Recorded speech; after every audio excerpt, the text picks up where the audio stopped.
These days, many Christians, especially college-age students, find their faith in God and the Bible questioned, if not downright assaulted. Sometimes they'll have a professor that's going to outright challenge why they believe what they believe and say, look, what you believe is actually a fairy tale. Not so, according to 3 of the world's top biblical experts, who told CBN News there's good reason to have faith in your faith. The faith is very, very defendable. That's why it's lasted for 2,000 years. They point to how even respected non-believers wrote about Jesus. 16 total historians, apart from the scripture, everything else, that reference Christ. Almost everything about Christ we can find out without ever going to the New Testament. The fact is, surviving manuscripts we have for almost any ancient writings were produced hundreds of years after those original writings. Jonathan Morrow tells students at the Impact 360 Institute there's more evidence that Jesus lived than Julius Caesar, yet no one doubts Caesar existed. Also, a rule is the closer in time the writer was to events, the more likely his account is accurate. Peter, John, and James lived with Jesus. John said, what our eyes have seen, what our ears have heard, what our hands have handled is what we're declaring unto you. In other words, we were eyewitnesses. We were there. And Morrow points out Paul and Luke interviewed them and knew many others who witnessed Jesus' life, death, and resurrection. When you're doing history, you want early and you want eyewitnesses. And the gospel writers give you both.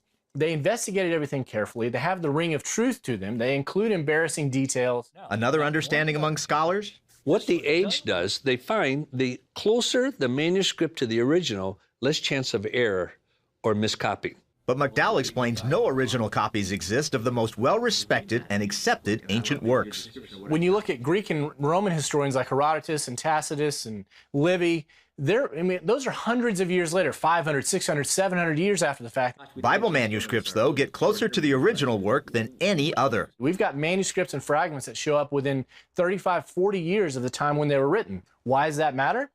It means there's not enough time for error in mythology to corrupt the message of what's going on there. Second, the more manuscripts you have, the easier it is to reconstruct the original. Here, the surviving ancient copies or pieces of the Bible way outnumber all others. 66,420 some manuscripts and scrolls. McDowell says second place is Homer's The Iliad with just 1,800. We do trust Homer. How much more so should we trust the New Testament documents? With so many more copies, no surprise there'd be occasional errors. And critics claim there are some 400,000 mistakes or variants in the Bible.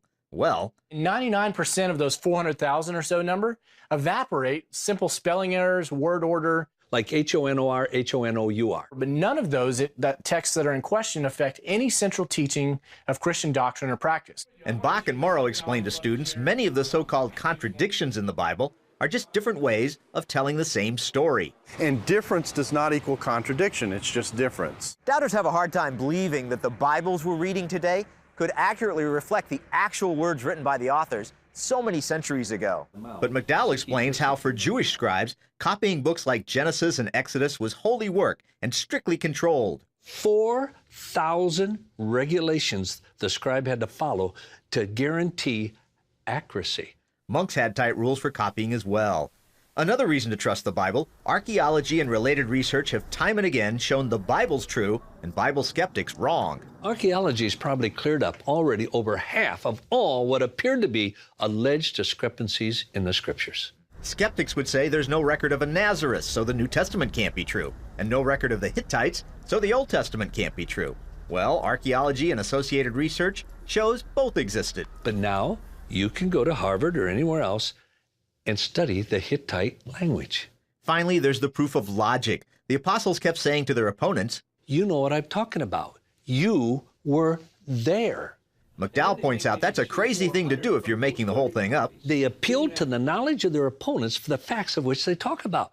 To me, that's one of the best tests of truth historically. Bach asked what better proof the earliest disciples weren't making it all up than the fact they almost all were martyred for it. You don't die knowingly for something that you know you made up. Paul Strand, CBN News.